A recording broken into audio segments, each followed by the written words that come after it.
بسم الله الرحمن الرحيم، والصلاة والسلام على سيدنا رسول الله عليه أفضل الصلاة والسلام. النهاردة هنعمل مع بعض كشري بالعدس البني، سهل وبسيط وكمان ما بياخدش معانا وقت.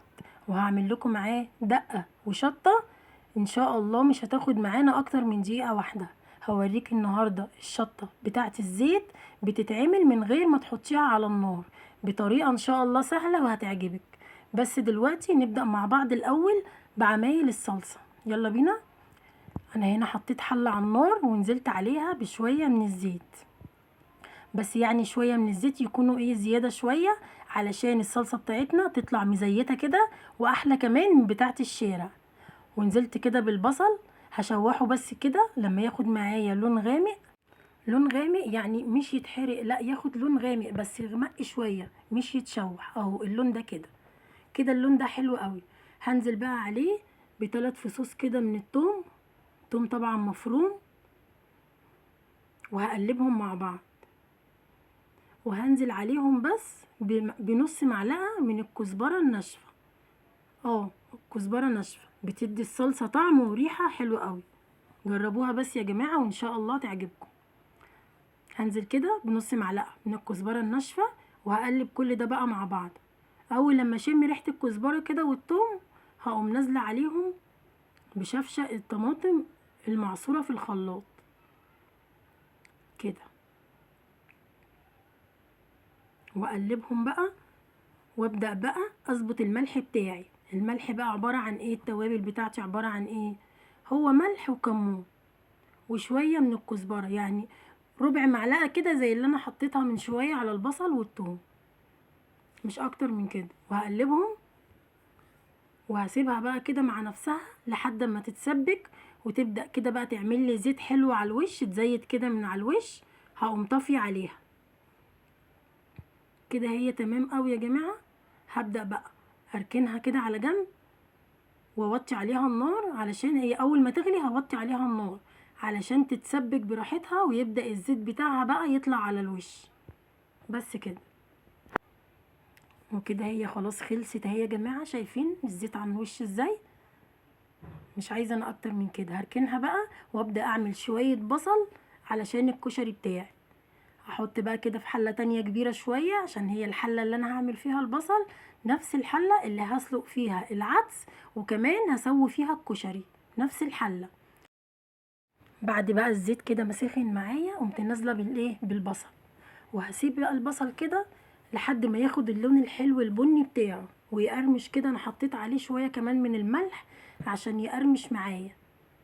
وهسيب كده البصل لحد ما ياخد اللون الحلو، وهروح انا بقى اعمل شوية الدقة بتاعتنا. جبت كده طبق صغير وهعمل حطيت عليه فصين من الثوم مفرومين ونص معلقة من الملح ونص معلقة من الكمون بس. يعني انا النهاردة بعمل لكم دقة يا جماعة في منتهى السهولة، مفيش اسهل منها. وهنزل بقى بعد كده بالخل، يعني حوالي ربع كوباية من الخل. وهنزل كمان بشوية من المية عشان طبعا الخل حامي، فمش هينفع ان انا اخلي الدقة كلها تبقى عبارة عن خل، لازم شوية من الخل وشوية من المية. وكده خلصت اهي. شايفين ما خدتش دقيقة معانا.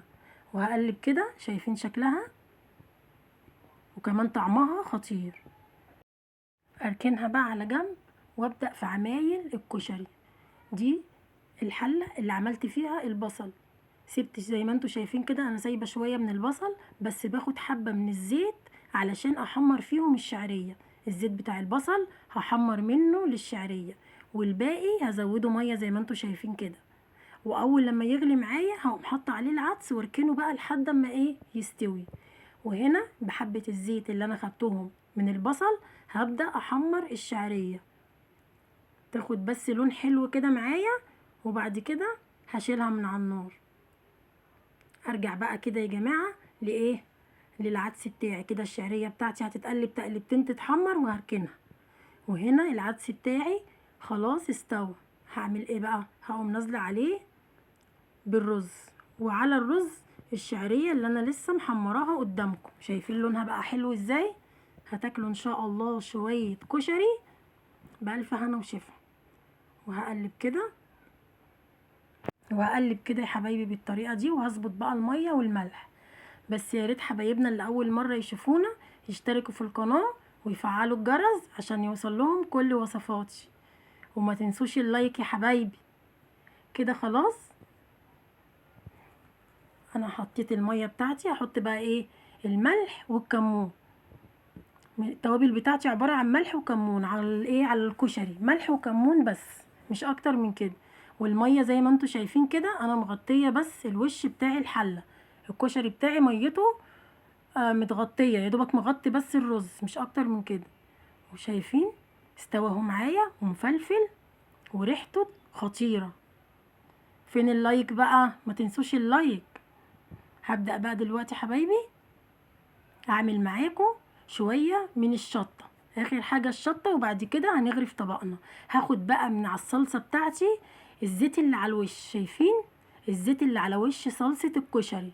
هاخد كده معلقتين كبار منه.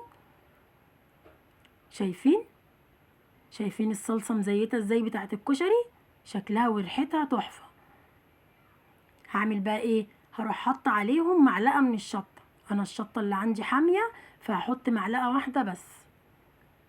وهبدأ بقى كده اقلب الشطه. عايزاكم بقى يا جماعه تبصوا بقى للشطه كويس قوي.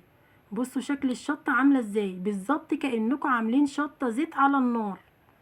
بس احنا هنا طبعا مش محتاجين نعمل كده، عشان بصوا شكل الشطه بتاعتنا وما خدتش معانا اي وقت. على طول في اقل من دقيقه كنا عاملين الشطه والدقه. ودلوقتي بقى هنغرف الطبق بتاعنا. شايفين كشري بالعدس البني، ما خدش مننا وقت خالص، وكمان حاجة كده اقتصادية وعلى قد ايدينا. وكمان الدقة والشطة اتعملوا ما خدوش دقيقة واحدة زي ما انتوا شايفين.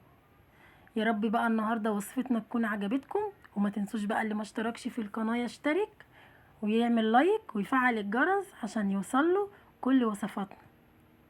والسلام عليكم ورحمة الله وبركاته.